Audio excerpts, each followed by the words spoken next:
ओम नमो भगवते वासुदेवाय नमः।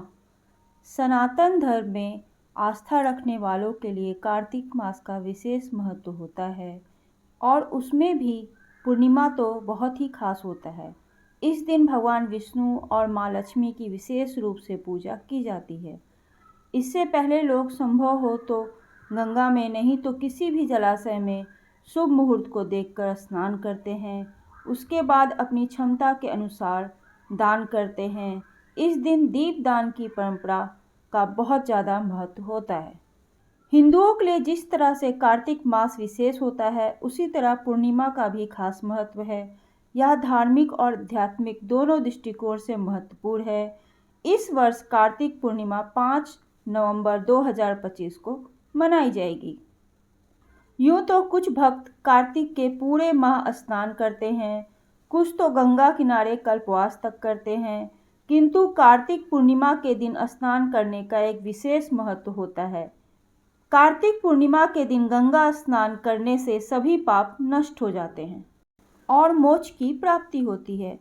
जीवन की परेशानी दूर हो जाती है, शांति समृद्धि आती है। इसलिए स्नान के बाद भगवान विष्णु और माँ लक्ष्मी की विशेष रूप से पूजा की जाती है। स्नान के बाद दान करने से भी बहुत ही समृद्धि आती है। कार्तिक पूर्णिमा के दिन गंगा स्नान का जितना महत्व है, उतना ही महत्व दान करने का भी होता है।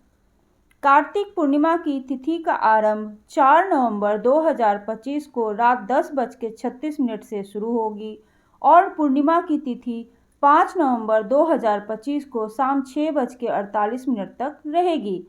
इसलिए उदया तिथि के अनुसार इस साल कार्तिक पूर्णिमा का पर्व 5 नवंबर 2025 को मनाया जाएगा। इस दिन शुभ मुहूर्त इस तरह से रहेंगे। ब्रह्म मुहूर्त सुबह 4:46 से 5:36 तक, विजया मुहूर्त दोपहर 1:56 से 2:41 तक, गोधूली बेला मुहूर्त शाम के 5:40 से लेकर 6:05 तक और चंद्रोदय का समय इस दिन रहेगा 7:20। इस दिन भक्तों को सुबह में जल्दी उठकर शुभ मुहूर्त में स्नान कर लेना चाहिए। उसके बाद सूर्य देव को जल अर्पित करना चाहिए। संभव हो तो इसके बाद मंदिर जाना चाहिए। यदि ऐसा नहीं कर पा रहे हैं तो घर के मंदिर में ही साफ सफाई करने के बाद चौकी पर पीला कपड़ा बिछाना चाहिए। उसके बाद भगवान विष्णु और माँ लक्ष्मी की प्रतिमा को उस पर स्थापित करना चाहिए। उसके बाद फूल माला उन्हें अर्पित करना चाहिए, दीपक जलाना चाहिए और विष्णु चालीसा का पाठ करना चाहिए। इस अवसर पर मंत्रों का जप विशेष फल देता है। फल, मिठाई और अन्य सामग्री से भगवान को भोग लगाना चाहिए और प्रसाद वितरण करना चाहिए। कार्तिक पूर्णिमा के दिन स्नान के बाद दान का विशेष महत्व है। मान्यता है कि पूजा संपन्न करने के बाद क्षमता के अनुसार गरीबों को दान अवश्य करना चाहिए। इससे घर में सुख समृद्धि आती है। संभव हो तो तुलसी के पौधे और मंदिर में दीप जलाएं और किसी जलाशय में अगर हो सके तो दीपदान करना इस दिन बहुत ही शुभ माना जाता है। ओम नमो भगवते वासुदेवाय नमः।